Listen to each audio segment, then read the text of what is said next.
अस्सलाम वालेकुम नाज़रीन। अमेरिका ईरान कशीदगी दोबारा से शुरू हो चुकी है। अमेरिका ने ईरान के ऊपर एयर स्ट्राइक कर दी और उन एयर स्ट्राइक के नतीजे में काफ़ी सारा नुकसान ईरान का हुआ।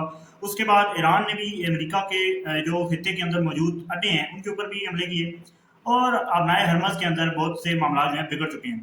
तमाम तर तफसीलात आपके सामने रखेंगे, लेकिन उससे पहले आपसे गुजारिश है कि चैनल को सब्सक्राइब कर लीजिए, इस वीडियो को जरूर लाइक कीजिएगा, आखिर तक इस वीडियो को देखिएगा और कमेंट्स में अपनी राय का इजहार जरूर कीजिएगा। बात करते हैं ईरान अमेरिका कशीदगी।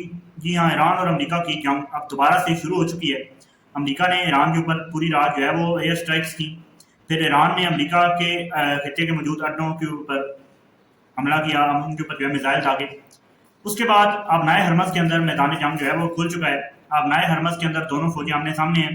ईरान अमेरिका के बहरी जहाज़ों के ऊपर, बहरी बेड़ों के ऊपर जो है वो ड्रोन और मिसाइल से हमला कर रहा है और उनके जो है वो कश्तियाँ हमला कर रही हैं और दूसरी तरफ अमेरिका भी ईरान के ऊपर जो है वो हमले कर रहा है। अब नए हरमज़ में एक और जो बड़ी इंटरेस्टिंग खबर सामने आई है कि एक ऑयल टैंकर भारत से ताल्लुक रखने वाला, उसके ऊपर अमेरिका ने हमला किया और उसको जो है वो सीज किया और तबाह किया है। ये बड़ी इंटरेस्टिंग डेवलपमेंट थी। और उसके साथ साथ ईरान और अमेरिका की जो कशीदगी है वो बढ़ने के साथ साथ ऑयल की प्राइसेस जो है खित्ते के अंदर उन्होंने जंप कर दी है। ऑयल की प्राइसेस 6% जो है वो इस खित्ते के अंदर बढ़ चुकी हैं। खित्ते के अंदर जंग के बाद जो है वो आलमी मंडी में बढ़ चुकी हैं। और ऑयल की प्राइसेस बढ़ने का जो सबसे ज़्यादा इफेक्ट होता है वो आपको पता है पाकिस्तान पे होता है। पहले भी पाकिस्तानी अवाम ने जो है वो ईरान अमेरिका की कशीदगी को भुगता है। तकरीबन 260 रुपये लीटर मिलने वाला पेट्रोल जो है पाकिस्तानी अवाम को 415 रुपये तक गया। फिर कुछ कशीदगी में कमी के बाद और पेट्रोल की प्राइसेस गिरने के बाद 380 पे इस वक्त जो है पेट्रोल पाकिस्तानी अवाम खरीद रही है।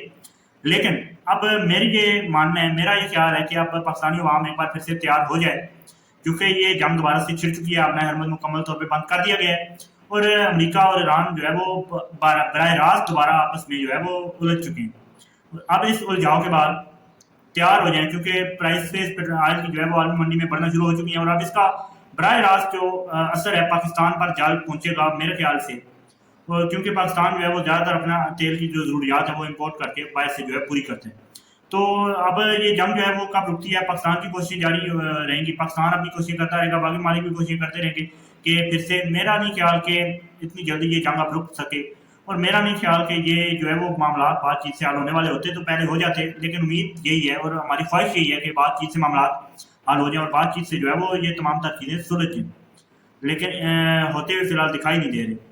इसी के साथ चैनल को सब्सक्राइब कर लीजिए, वीडियो को लाइक कीजिएगा। मुझे दीजिए इजाज़त।